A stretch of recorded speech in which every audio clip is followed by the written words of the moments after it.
प्यारे बच्चों, ਤੁਹਾਡਾ ਮੇਰੇ चैनल ਉੱਪਰ स्वागत है। बच्चों, ਅੱਜ ਅਸੀਂ ਕਰਾਂਗੇ 7ਵੀਂ ਜਮਾਤ ਦੀ ਪੰਜਾਬੀ ਦਾ ਪਾਠ 10 ਸ਼ੇਰਨੀਆਂ। ਪਹਿਲਾਂ ਅਸੀਂ ਇਸ ਪਾਠ ਨੂੰ ਪੜ੍ਹਾਂਗੇ ਅਤੇ ਉਸ ਤੋਂ ਬਾਅਦ ਅਸੀਂ ਇਸ ਪਾਠ ਦੇ ਕੁਐਸਚਨ ਆਨਸਰ ਕਰਾਂਗੇ। ਇਹਦੇ ਵਿੱਚ ਅਸੀਂ ਕੁਐਸਚਨ ਆਨਸਰ ਕਰਾਂਗੇ, ਔਖੇ ਸ਼ਬਦਾਂ ਦੇ ਅਰਥ ਅਤੇ ਹੇਠ ਲਿਖੇ ਸ਼ਬਦ ਕਿਸ ਨੇ ਕਿਸ ਨੂੰ ਕਹੇ। ਅਤੇ ਬੱਚਿਓ, ਚਲੋ ਅਸੀਂ ਇਸ ਕਹਾਣੀ ਨੂੰ ਪੜ੍ਹਨਾ ਸਟਾਰਟ ਕਰਦੇ ਹਾਂ। ਇਸ ਕਹਾਣੀ ਦਾ ਨਾਮ ਹੈ ਸ਼ੇਰਨੀਆਂ ਅਤੇ ਇਹ ਕੁਲਵੰਤ ਸਿੰਘ ਦੁੱਗਲ ਦੇ ਦੁਆਰਾ ਲਿਖੀ ਹੋਈ ਹੈ। ਅਤੇ ਚਲੋ ਇਸ ਕਹਾਣੀ ਨੂੰ ਪੜ੍ਹਦੇ ਹਾਂ ਅਤੇ ਵੇਖਦੇ ਹਾਂ ਕਿ ਸ਼ੇਰਨੀਆਂ ਕਿਹਨਾਂ ਨੂੰ ਕਿਹਾ ਗਿਆ ਹੈ। ਹੋਰ ਬੱਚੇ ਤਾਂ ਸੋ ਗਏ ਸਨ, ਪਰ ਸਭ ਤੋਂ ਛੋਟਾ ਅਜੇ ਜਾਗਦਾ ਸੀ। ਦਿਨੇ ਚੋਖਾ ਚਿਰ ਸੁੱਤਾ ਰਿਹਾ ਹੋਣ ਕਰਕੇ, ਚੋਖਾ ਚਿਰ ਮਤਲਬ ਬਹੁਤ ਜ਼ਿਆਦਾ, ਮੇਰੀ ਪਤਨੀ ਉਸਦੇ ਨਾਲ ਲੰਮੀ ਪੈ ਕੇ ਉਸ ਨੂੰ ਸਵਾਉਣ ਦਾ ਚਾਰਾ ਕਰ ਰਹੀ ਸੀ। ਚਾਰਾ ਮਤਲਬ ਕੋਸ਼ਿਸ਼। ਮੇਰੀ ਅਤੇ ਮੇਰੀ ਪਤਨੀ ਦੀ ਸਲਾਹ ਸੀ ਕਿ ਸੌਣ ਤੋਂ ਪਹਿਲਾਂ ਕੁਝ ਚਿਰ ਸੈਰ ਕਰ ਆਈਏ, ਪਰ ਕਾਕੇ ਦੇ ਸੌਣ ਤੀਕ ਕਿਸ ਤਰ੍ਹਾਂ ਜਾ ਸਕਦੇ ਸਾਂ, ਨਾਲੇ ਉਸ ਨੂੰ ਚੱਕਣਾ ਵੀ ਔਖਾ ਸੀ। ਇਸ ਲਈ ਮੈਂ ਪਹਿਲਾਂ ਇਕੱਲੇ ਹੀ ਜਾਣ ਦਾ ਫੈਸਲਾ ਕੀਤਾ। ਮੇਰੀ ਪਤਨੀ ਮਗਰੋਂ ਆ ਕੇ ਮੇਰੇ ਨਾਲ ਰਲ ਸਕਦੀ ਸੀ। ਚੰਗਾ, ਮੈਂ ਚੱਲਣਾ ਵਾਂ, ਮੈਂ ਮੰਜੀ ਤੋਂ ਉੱਠਦੇ ਹੋਏ ਕਿਹਾ। ਜਦੋਂ ਸੌਂ ਗਿਆ ਤੂੰ ਵੱਡੀ ਪਾਰਕ ਵਿੱਚ ਆ ਜਾਵੀਂ, ਮੈਂ ਉੱਥੇ ਹੀ ਹੋਵਾਂਗਾ। ਬਸ ਮੈਂ ਹੁਣੇ ਇਸ ਨੂੰ ਸੁਆ ਕੇ ਆ ਜਾਂਦੀ ਹਾਂ।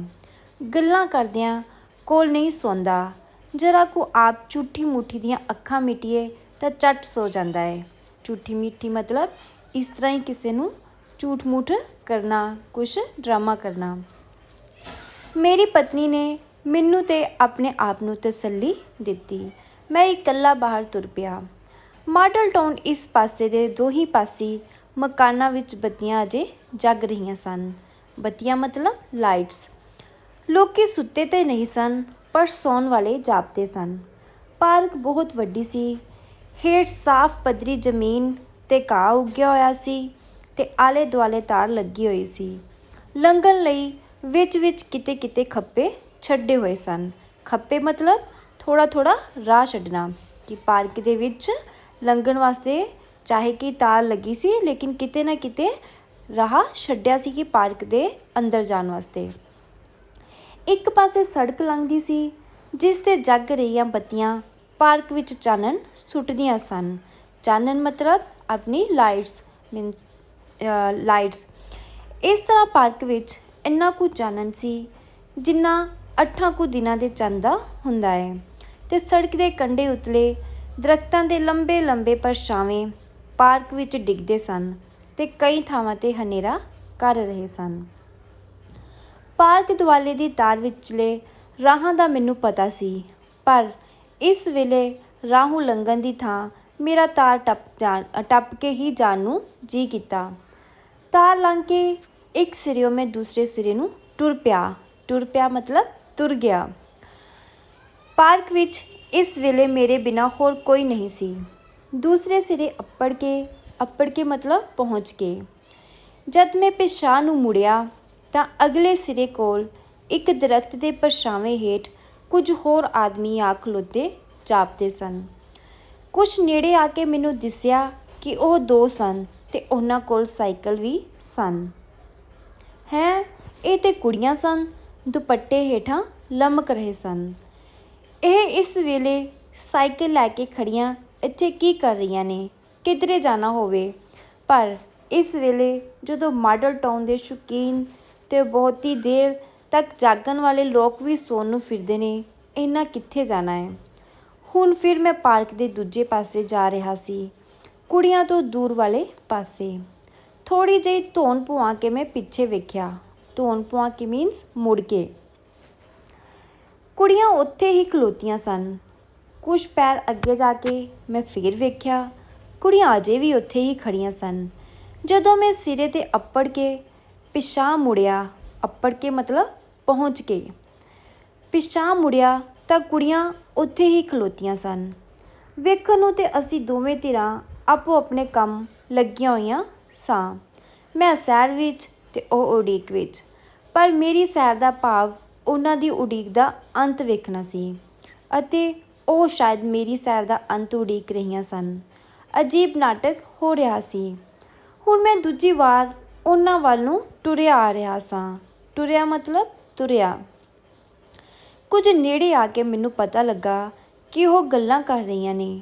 ਜਦੋਂ ਮੈਂ ਹੋਰ ਨੇੜੇ ਆਇਆ ਤਾਂ ਉਹ ਗੱਲਾਂ ਕਰਨੋਂ ਵੀ ਹਟ ਗਈਆਂ। ਥੋੜ੍ਹੀ ਦੂਰ ਜਾ ਕੇ ਜਦ ਪੱਕੀ ਸੜਕ ਦਾ ਮੋੜ ਮੁੜਿਆ, ਅੱਗੋਂ ਮੇਰੀ ਪਤਨੀ ਆ ਰਹੀ ਸੀ। ਕਾਕੇ ਨੇ ਬੜਾ ਚਿਰ ਲਗਾ ਦਿੱਤਾ ਸੌਂਦਿਆਂ, ਇਸ ਲਈ ਮੈਨੂੰ ਦੇਰ ਲੱਗ ਗਈ ਹੈ।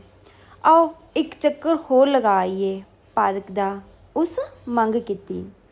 ਅਸੀਂ ਫਿਰ ਪਛਾਣ ਟੁਰ ਪਏ। ਜਦੋਂ ਅਸੀਂ ਉਹ ਮੋੜ ਮੁੜੇ ਤਾਂ ਪਾਰਕ ਵਿੱਚ 2 ਸਾਈਕਲਾਂ ਪਰਾਂ ਨੂੰ ਜਾ ਰਹੀਆਂ ਸਨ। ਪਰਾਂ ਮਤਲਬ ਦੂਸਰੇ ਪਾਸੇ। ਉਡੀਕ ਉਡੀਕ ਕੇ ਉਹ ਕੁੜੀਆਂ ਆਪੇ ਹੀ ਟੁਰ ਚੱਲੀਆਂ ਨੇ। ਮੈਂ ਸੋਚਿਆ, ਟੁਰ ਚੱਲੀਆਂ ਮਤਲਬ ਤੁਰ ਚੱਲੀਆਂ।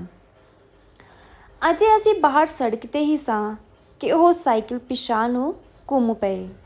ਪਾਰਕ ਦੇ ਇਸ ਸਿਰੇ ਦੇ ਨੇੜੇ ਆ ਕੇ ਉਹ ਦੋਵੇਂ ਸਾਈਕਲ ਫਿਰ ਮੁੜ ਗਏ। ਇਹ ਕੁੜੀਆਂ ਤੇ ਖਬਰੇ ਸਾਈਕਲ ਚਲਾਉਣ ਦੀ ਜਾਚ ਸਿੱਖ ਰਹੀਆਂ ਸਨ। ਮੇਰੀ ਪਤਨੀ ਵੀ ਮੇਰੇ ਵਾਂਗ ਸਾਈਕਲਾਂ ਵੱਲ ਹੀ ਵੇਖ ਰਹੀ ਸੀ। ਕਹਿਣ ਲੱਗੀ, ਪਤਾ ਨਹੀਂ ਇਹ ਕਿਹੜੀਆਂ ਨੇ ਸਾਈਕਲ ਸਿੱਖਦੀਆਂ। ਮਾਡਲ ਟਾਊਨ ਦੀਆਂ ਢੇਰ ਸਾਰੀਆਂ ਕੁੜੀਆਂ ਨੂੰ ਉਹ ਜਾਣਦੀ ਸੀ। ਜਦੋਂ ਅਸੀਂ ਪਾਰਕ ਵਿੱਚ ਵੜੇ ਤਾਂ ਕੁੜੀਆਂ ਸਾਈਕਲਾਂ ਤੋਂ ਉਤਰ ਗਈਆਂ ਤੇ ਪਹਿਲਾਂ ਵਾਂਗ ਉਸੇ ਦਰਖਤ ਦੀ ਛਾਵੇਂ ਖਲੋ ਗਈਆਂ। ਮੇਰੀ ਪਤਨੀ ਉਹਨਾਂ ਕੁੜੀਆਂ ਨੂੰ ਪਛਾਣਨਾ ਚਾਹੁੰਦੀ ਸੀ। ਅਸੀਂ ਟਹਿਲਦੇ ਟਹਿਲਦੇ ਮਤਲਬ ਤੁਰਦੇ ਤੁਰਦੇ ਉਹਨਾਂ ਦੇ ਨੇੜੇ ਹੁੰਦੇ ਗਏ। ਜਨਾਨੀ ਨਾਲ ਹੋਣ ਕਰਕੇ ਮੈਨੂੰ ਉਹਨਾਂ ਦੇ ਨੇੜੇ ਜਾਂਦਿਆਂ ਕੋਈ ਡਰ ਨਹੀਂ ਸੀ। ਤੁਸੀਂ ਉੱਤਰ ਕਿਉਂ ਗਈ ਹੋ? ਇਹ ਤਾਂ ਸਰੋਜ ਤੇ ਵੀਨਾ ਨੇ। ਉਸਨੇ ਉਹਨਾਂ ਵੱਲ ਹੱਥ ਕਰਕੇ ਮੈਨੂੰ ਦੱਸਿਆ ਤੇ ਫਿਰ ਉਹਨਾਂ ਨੂੰ ਕਿਹਾ, ਚਲਾਓ ਚਲਾਓ, ਜਰਾ ਅਸੀਂ ਵੀ ਵੇਖੀਏ। ਥੱਕ ਗਈਆਂ ਵਾਂ, ਜਰਾ ਸਾਹ ਲੈ ਕੇ ਚਲਾਵਾਂਗੀਆਂ। ਜਿਹੜੀ ਉਹਨਾਂ ਵਿੱਚੋਂ ਸਰੋਜ ਸੀ, ਉਸਨੇ ਬਹਾਨਾ ਬਣਾਇਆ। ਇਹ ਆਪਣੇ ਆਪ ਨੂੰ ਮੇਰੀ ਪਤਨੀ ਦੇ ਬਹੁਤਾ ਨੇੜੇ ਸਮਝਦੀ ਜਾਪਦੀ ਸੀ। ਕਦੋਂ ਕੁਦੀਆਂ ਚਲਾਉਂਦੀਆਂ ਪਈਆਂ ਹੋ? ਮੇਰੀ ਪਤਨੀ ਨੇ ਉਹਨਾਂ ਦੇ ਥੱਕ ਜਾਣ 'ਤੇ ਪੁੱਛਿਆ। ਨਹੀਂ ਭੈਣ ਜੀ, ਅਜੇ ਤਾਂ ਅਸੀਂ 2-3 ਚੱਕਰ ਹੀ ਲਗਾਏ ਨੇ। ਉਵੇਂ ਸਾਨੂੰ ਸੰਗ ਆਉਂਦੀ ਹੈ। ਸੰਗ ਮਤਲਬ ਸ਼ਰਮ, ਵੀਨਾ ਨੇ ਕਿਹਾ। ਸ਼ਾਇਦ ਉਸਨੇ ਬੁੱਝ ਲਿਆ ਸੀ ਕਿ ਮੈਂ ਹੀ ਉੱਥੇ ਸੈਰ ਕਰਦਾ ਗਿਆ ਸਾਂ ਤੇ ਇਸ ਲਈ ਠੀਕ ਠਾਕ ਦੱਸ ਦਿੱਤਾ। ਸੰਗ ਕਰਕੇ ਇੱਕ ਇਸ ਵੇਲੇ ਆਉਂਦੀਆਂ ਹੋ। ਹੋਰ ਕੀ ਕਰੀਏ, ਪਾਰਕ ਵਿਹਲੀ ਹੀ ਇਸ ਵੇਲੇ ਹੁੰਦੀ ਹੈ। ਤਿੱਖੇ ਜਵਾਬ ਦੇਣ ਲਈ ਗੱਲ ਫਿਰ ਸਰੋਜ ਨੇ ਫੜ ਲਈ ਸੀ। ਤੇ ਇੰਨਾ ਤੁਹਾਨੂੰ ਕੀ ਚਾਅ ਚੜਿਆ ਏ ਸਾਈਕਲਾਂ ਦਾ? ਅੱਧੀ ਰਾਤੀ ਲੁਕ ਲੁਕ ਕੇ ਸਿੱਖਦੀਆਂ ਫਿਰਦੀ ਹੋ। ਨਹੀਂ, ਚਾਅ ਕਾਹਦਾ ਹੈ, ਬਸ ਲੋੜ ਹੈ। ਲੋੜ ਮਤਲਬ ਜ਼ਰੂਰਤ। ਲੋੜ ਕੀ ਹੈ? ਹੁਣ ਸਾਈਕਲਾਂ 'ਤੇ ਪੜਾਉਣ ਜਾਇਆ ਕਰੋਗੀਆਂ। ਹਾਂ, ਵੇਖੋ ਨਾ ਭੈਣ ਜੀ, ਵੀਨਾ ਫਿਰ ਸਮਝਾਉਣ ਲੱਗੀ। ਪਹਿਲਾਂ ਘਰੋਂ ਟੁਰ ਕੇ ਅੱਡੇ 'ਤੇ ਜਾਓ, ਫਿਰ ਬੱਸ ਤੋਂ ਉਤਰ ਕੇ ਟੁਰ ਕੇ ਪਿੰਡ ਅੱਪੜੋ ਮਤਲਬ ਪਹੁੰਚੋ। ਸੜਕ ਤੋਂ ਮੀਲ ਮੀਲ ਦੂਰ ਪਿੰਡ ਨੇ ਜਿੱਥੇ ਅਸੀਂ ਪੜ੍ਹਾਉਂਦੀਆਂ ਵਾਂ। ਇਹਨਾਂ ਦੇ ਕੋਈ 2 ਪੈਰ ਘੱਟ ਹੋਵੇਗਾ, ਪਰ ਮੇਰਾ ਤਾਂ ਪੂਰਾ ਮੀਲ ਹੈ। ਸਾਰਾ ਪੈਂਡਾ ਮਤਲਬ ਰਸਤਾ। ਉਜਾੜ ਬੀਆਬਾਨ ਮਤਲਬ ਕਿ ਜਿੱਥੇ ਕੋਈ ਵੀ ਨਾ ਹੋਵੇ। ਦੱਸੋ ਭੈਣ ਜੀ, ਭਲਾ ਸਾਡੇ ਉੱਥੇ ਕੌਣ ਹੈ? ਸੱਚੀ ਇੰਨਾ ਡਰ ਆਉਂਦਾ ਹੈ, ਪਤਾ ਨਹੀਂ ਪਿੰਡ ਅੱਪੜ ਕਿਵੇਂ ਜਾਂਦੀਆਂ ਵਾਂ। ਹਾਂ, ਡਰ ਤਾਂ ਬਹੁਤ ਹੀ ਆਉਂਦਾ ਏ। ਮੇਰੀ ਪਤਨੀ ਤੇ ਪਿੰਡ ਦੀਆਂ ਜੂਹਾਂ ਵਿੱਚ ਜਵਾਨ ਕੁੜੀਆਂ ਇਕੱਲੀਆਂ ਫਿਰਦੀਆਂ ਦਾ ਨਕਸ਼ਾ ਅੱਖਾਂ ਅੱਗੇ ਲਿਆ ਕੇ ਕਿਹਾ। ਭੈਣ ਜੀ, ਡੰਡੀ ਦੇ ਨਾਲ ਕਦੀ ਕਪਾਹ, ਕਦੀ ਮੱਕੀ, ਕਦੀ ਕਮਾਦ ਤੇ ਕਦੀ ਬਾਜਰਾ। ਡੰਡੀ ਮਤਲਬ ਜਿਹੜਾ ਕੱਚਾ ਰਸਤਾ ਹੁੰਦਾ ਉਹਨੂੰ ਕਿਹਾ ਗਿਆ ਹੈ। ਜਿੰਨਾ ਚਿਰ ਪੈਲੀ ਮੁੱਕ ਨਾ ਜਾਏ, ਉਤਲਾ ਸਾਹ ਉਤਲਾ ਤੇ ਹੇਠਾਂ ਹੀ ਰਹਿੰਦਾ ਏ। ਹੁਣ ਕਈ ਹੋਰ ਕੁੜੀਆਂ ਨੇ ਸਾਈਕਲਾਂ ਲੈ ਲਏ ਹਨ। ਆਖਦੀਆਂ ਨੇ ਸਾਈਕਲਾਂ 'ਤੇ ਡਰ ਘੱਟ ਆਉਂਦਾ ਏ, ਨਾਲੇ ਟੁਰਨ ਤੋਂ ਬਚ ਜਾਈਦਾ ਏ। ਬਸ ਸਾਈਕਲ ਚਲਾਉਂਦੇ ਝੱਟ ਬੰਦੇ ਕੋਲੋਂ ਲੰਘ ਜਾਓ। ਭਈ ਬੜਾ ਔਖਾ ਕੰਮ ਹੈ ਸਾਈਕਲ ਨਾਲ ਵੀ। ਤੁਸੀਂ ਤੇ ਸ਼ੇਰਨੀਆਂ ਹੋ। ਖੋਰੇ ਕਿੱਡਾ ਕੁ ਦਿਲ ਹੈ ਤੁਹਾਡਾ। ਲਿਆ ਖਾਂ ਭਲਾ ਵੇਖਾਂ। ਤੇ ਦਿਲ ਵੇਖਣ ਦੇ ਬਹਾਨੇ ਮੇਰੀ ਵਹੁਟੀ ਨੇ ਸਰੋਜ ਨੂੰ ਉਸ ਦੀ ਬਹਾਦਰੀ ਦੀ ਸ਼ਲਾਘਾ ਵਿੱਚ ਆਪਣੀ ਜੱਫੀ ਵਿੱਚ ਕੁੱਟ ਲਿਆ। ਸ਼ਲਾਘਾ ਮਤਲਬ ਕਿਸੇ ਦੀ ਵਡਿਆਈ ਕਰਨਾ ਜਾਂ ਸਿਫਤ ਕਰਨਾ। ਸ਼ਲਾਘਾ ਦੇ ਨਾਲ ਇਹ ਵਿਦਾਇਗੀ ਵੀ ਸੀ। ਜਦੋਂ ਉਹਨਾਂ ਤੋਂ ਵੱਖ ਹੋ ਕੇ ਅਸੀਂ ਸੜਕ 'ਤੇ ਆਏ ਤਾਂ ਮੇਰੀ ਪਤਨੀ ਨੇ ਕਿਹਾ, ਇਹ ਦੋਵੇਂ ਮਾਸਟਰਾਣੀਆਂ ਨੇ। ਇੱਥੇ ਇਸ ਸ਼ਹਿਰ ਵਿੱਚ ਕਿਸੇ ਸਕੂਲ ਜਗ੍ਹਾ ਨਹੀਂ ਮਿਲੀ। ਪਿੰਡਾਂ ਵਿੱਚ ਨੌਕਰੀਆਂ ਮਿਲ ਜਾਂਦੀਆਂ ਨੇ। ਹੁਣ ਇਹ ਉੱਥੇ ਪੜ੍ਹਾਉਣ ਜਾਂਦੀਆਂ ਨੇ। ਬੜੀਆਂ ਬਹਾਦਰ ਨੇ ਇਹ ਕੁੜੀਆਂ। ਮੈਨੂੰ ਤਾਂ ਸ਼ਹਿਰੋਂ ਬਾਹਰ ਪੱਕੀ ਸੜਕ 'ਤੇ ਵੀ ਡਰ ਲੱਗੇ। ਉਸਨੇ ਫਿਰ ਸ਼ਲਾਘਾ ਕੀਤੀ। ਸ਼ਲਾਘਾ ਮਤਲਬ ਵਡਿਆਈ। ਉਸ ਦੀ ਸ਼ਲਾਘਾ ਸਾਹਮਣੇ ਮੇਰੀ ਸ਼ਰਮਿੰਦਗੀ ਹੋਰ ਵੱਧ ਗਈ। ਸ਼ਰਮਿੰਦਗੀ ਮਤਲਬ ਸ਼ਰਮ। ਆਪਣੇ ਆਪ ਨੂੰ ਹੌਲਾ ਕਰਨ ਲਈ ਮੈਂ ਕਿਹਾ, ਅੱਗੇ ਜਦੋਂ ਮੈਂ ਆਇਆ ਤਾਂ ਇਹ ਇਸੇ ਤਰ੍ਹਾਂ ਦਰਖਤ ਹੇਠ ਲੁਕ ਕੇ ਖਲੋਤੀਆਂ ਸਨ। ਮੈਂ ਤਾਂ ਕੁਝ ਹੋਰ ਹੀ ਸਮਝਿਆ। ਚੰਗਾ ਹੋਇਆ ਅਸੀਂ ਫਿਰ ਆ ਗਏ। ਕੰਮ ਕਰਨ ਵਾਲੀਆਂ ਕੁੜੀਆਂ 'ਤੇ ਬੜੀਆਂ ਤੋਹਮਤਾਂ ਲੱਗਦੀਆਂ ਨੇ। ਮੇਰੀ ਪਤਨੀ ਨੇ ਖਿਝ ਕੇ ਕਿਹਾ, ਹਰ ਇੱਕ ਨੂੰ ਭੁਲੇਖਾ ਪੈ ਜਾਂਦਾ ਹੈ। ਮੈਂ ਤੁਹਾਨੂੰ ਇੱਕ ਬੜੀ ਸੁਆਦਲੀ ਗੱਲ ਦੱਸਦੀ ਹਾਂ। ਸੁਆਦਲੀ ਮਤਲਬ ਦਿਲਚਸਪ, ਮਜ਼ੇਦਾਰ। ਇੱਕ ਵਾਰੀ ਮੈਂ ਅਤੇ ਮੇਰੀ ਭੈਣ ਫਿਰੋਜ਼ਪੁਰ ਆਪਣੇ ਘਰ ਅੱਗੇ ਸਵੇਰੇ ਕੁਸਮੁਸੇ ਜਿਹੇ ਵਿੱਚ ਫਿਰ ਰਹੀਆਂ ਸਾਂ। ਕੁਸਮਸੇ ਮਤਲਬ ਜਿਹੜੀ ਤੜਕੇ ਵਾਲੀ ਸਵੇਰ ਹੁੰਦੀ ਹੈ ਨਾ, ਜਦੋਂ ਥੋੜ੍ਹਾ ਥੋੜ੍ਹਾ ਹਨੇਰਾ ਹੁੰਦਾ ਵਾ, ਉਹਨੂੰ ਕੁਸਮੁਸੇ ਕਹਿੰਦੇ ਆ।